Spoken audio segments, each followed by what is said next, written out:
Good morning and welcome back to my channel. আশা করছি বন্ধুরা সবাই তোমরা অনেক অনেক ভালো আছো আর আমরাও ভালো আছি।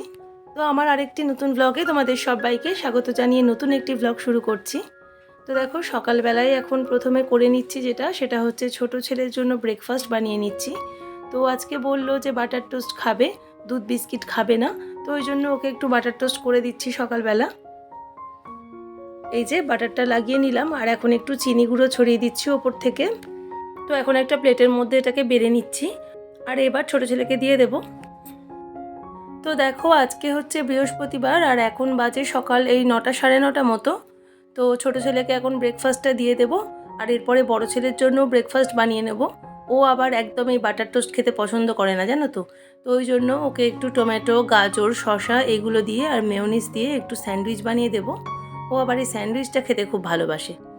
তো বড় ছেলেটা এমনিতে পাউরুটিটা খেতে খুব একটা পছন্দ করে না, কিন্তু এরকম যদি স্যান্ডউইচটা বানিয়ে দেওয়া যায় তাহলে ওটা আবার খুব ভালোবেসে খায়। আর বরকেও সকালবেলা একটু বাটার টোস্ট করে দিয়েছিলাম, তো ও বাটার টোস্ট খেয়ে কাজে চলে গেছে। তো এই দেখো এখন আমি বড় ছেলের জন্য স্যান্ডউইচটা বানিয়ে নিচ্ছি স্যান্ডউইচ মেকারে। তো যাই হোক, যেটা তোমাদের বলছিলাম যে বর তো সকালবেলা কাজে চলে গেছে। কাজ বলতে ওর এই সপ্তাহে কোনো অফিস নেই, কিন্তু আমাদের বাড়ির যেহেতু কাজ হচ্ছে, মিস্ত্রি লেগেছে, তো সেখানেই গেছে। মিস্ত্রি লাগা মানে তো জানোই, প্রায় সারা দিনই ওদের পিছনে একটুখানি দাঁড়িয়ে দাঁড়িয়ে বলে বলে করাতে হয়, নাহলে কাজগুলো সমস্ত ভুলভাল করে দেবে। আর এখন তোমাদের সাথে কথা বলতে বলতে বড় ছেলের টিফিনটা প্যাক করে দিলাম। স্যান্ডউইচগুলোকে একটা টিফিন বক্সে ভরে দিয়েছি আর এখানে একটা মৌসম্বি লেবু আর আপেল দিয়ে দিলাম ফল।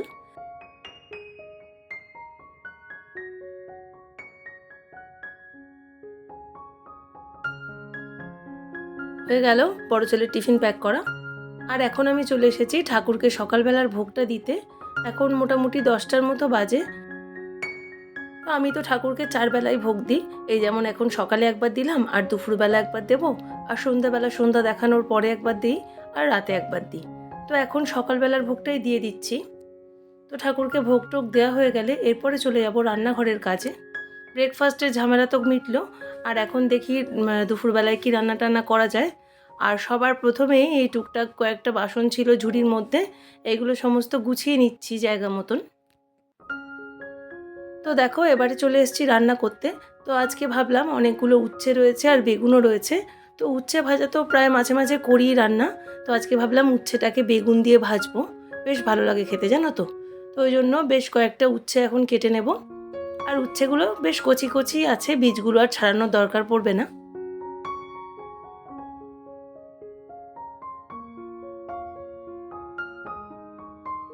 আর উচ্ছেগুলো যদি একটু পাকা হয় তখন কিন্তু আমাকে বীজগুলো ফেলে দিতে হয়, কেননা আমার বর কিন্তু উচ্ছের বীজ একেবারেই খায় না।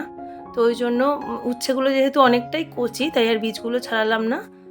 তো এখন চলো, বেশ 6-7টা উচ্ছে নিয়ে নিয়েছি, তো এগুলো সমস্ত কেটে ফেলি।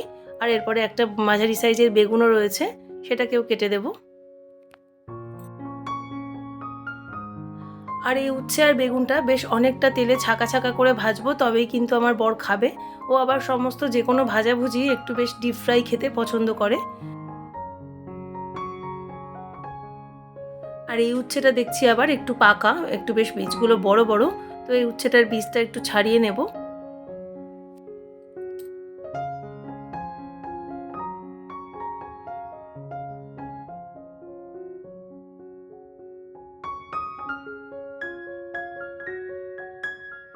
আর এখন বেগুনটাকেও কেটে নিচ্ছি খুব সুন্দর করে, চৌকো চৌকো করে।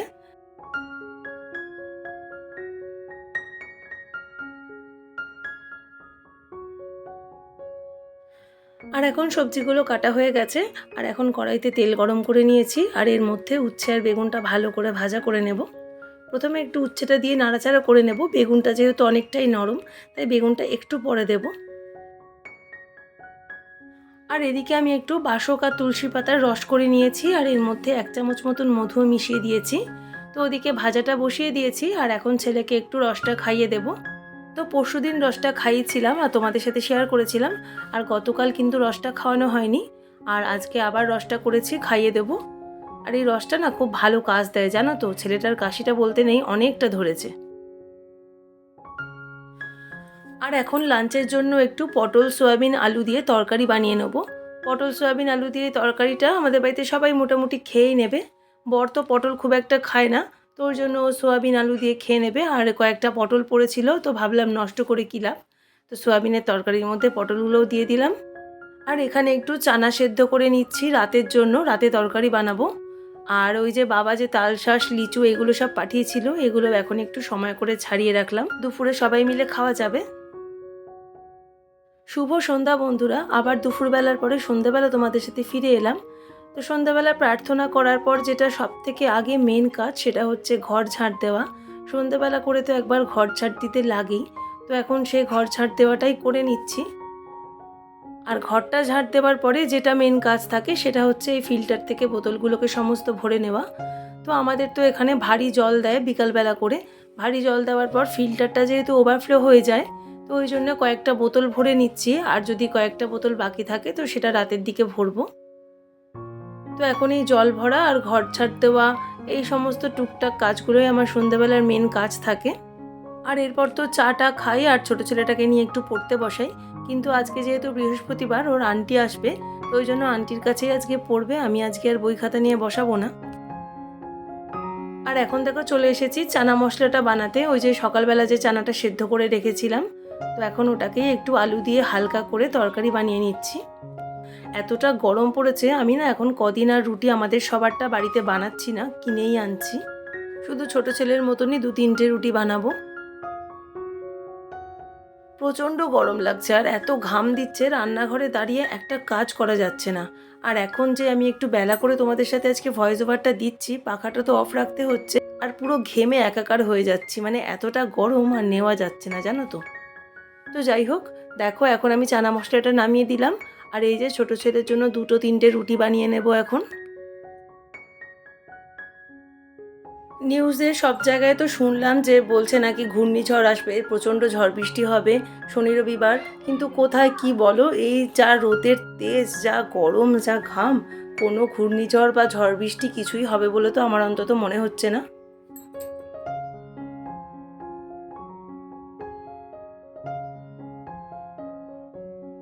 তো রুটি করা হয়ে গেছে, আর বরকে বলে দিয়েছি আমাদের সমস্ত রুটিগুলো কিনে আনতে। আর সোয়াবিন পটলের তরকারি একটু সকালবেলার যেটা বানিয়েছিলাম, ওইটা একটু ছোট ছেলের জন্য রেখে দিয়েছি রাতে। আর এই একটু চানা মশলা বানালাম, এটাও একটুখানি দেব।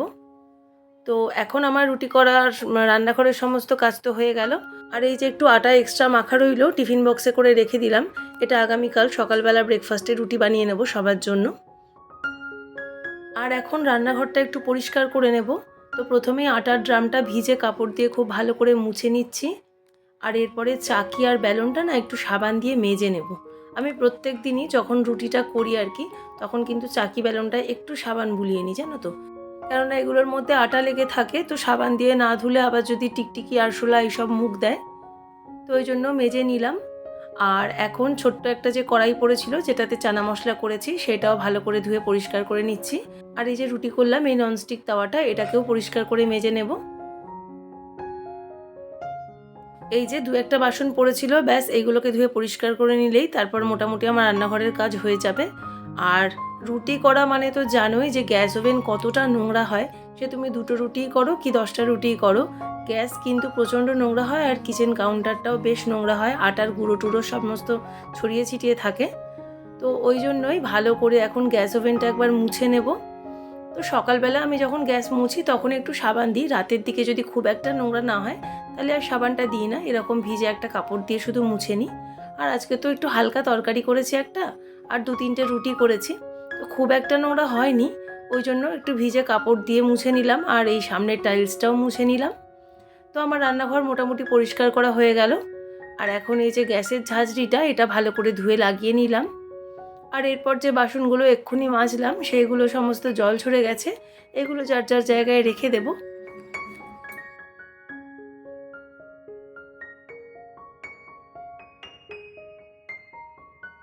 আর এবার এই আটা মাখা টিফিন বক্সটাও ফ্রিজে তুলে দেব। আর রুটি তরকারি এই সমস্তগুলো টেবিলের ওপর রেখে দেবো। আর রান্নাঘরের কাজ আমার এই মুহূর্তে কমপ্লিট। আর এখন এইসব করতে করতে 9:30 মতন বেজেই গেছে রাতে। তো এখন আমি ঠাকুরের রাতের ভোগটাও দিয়ে দিচ্ছি। এই 9:30 10:45 নাগাদ এরকম টাইমেই দিই আমি ঠাকুরের রাতের ভোগটা।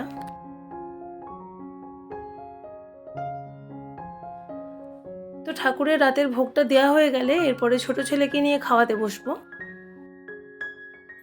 হয়ে গেল আমার ভোগটা দেওয়া। আর এই যে বাতাসাটা প্যাকেটেই পড়ে আছে, বেশ 2-3 দিন হলো। তো ওই জন্য এটাকেও এখন ঠাকুরের কন্টেনারে রেখে দিচ্ছি, যেটার মধ্যে আমি ঠাকুরের ভোগের বাতাসা রাখি। তো এখন সমস্ত বাতাসাগুলো ভালো করে ভরে তারপর কন্টেনারটা আটকে দেবো। আর এরপরে আমার এদিকে ঘরের কাজকর্ম মোটামুটি হয়ে গেল। এরপরে ছোট ছেলেকে নিয়ে খাওয়াতে বসবো, তো তার জন্য খাবার টাবার গরম করতে হবে। আমার ব্লগগুলো যদি তোমাদের একটুও ভালো লেগে থাকে বন্ধুরা, তো প্লিজ একটি লাইক কমেন্টের মাধ্যমে জানিও। আর যদি তোমরা চাও যে আমি ইউটিউবে একটু নিজের জন্য জায়গা করে নিই, তো প্লিজ সাবস্ক্রাইব করে আমার পাশে থেকো। আর বন্ধুরা এখন 10টার মতো বাজে। এই যে একটু সয়াবিনের তরকারি রেখেছিলাম ছোট ছেলের জন্য, ওইটাই এখন মাইক্রোওভেনে গরম করে নেব। আর এর মধ্যে একটু জল মিশিয়ে দিলাম। ও আবার একটু তরকারি ঝোল তরকারি খেতে পছন্দ করে। তো একটু ভালো করে জল মিশিয়ে একটু নুন মিশিয়ে তারপরে ভালো করে গরম করে নেব তরকারিটা। আর এখন আমার তরকারিটা গরম করাও হয়ে গেছে। আর চানা মশলা দিয়ে দিলাম অল্প পরিমাণে। আর এর সাথে রুটিটা নিয়ে নিলাম। তো চলো এখন ওকে খাইয়ে দিই।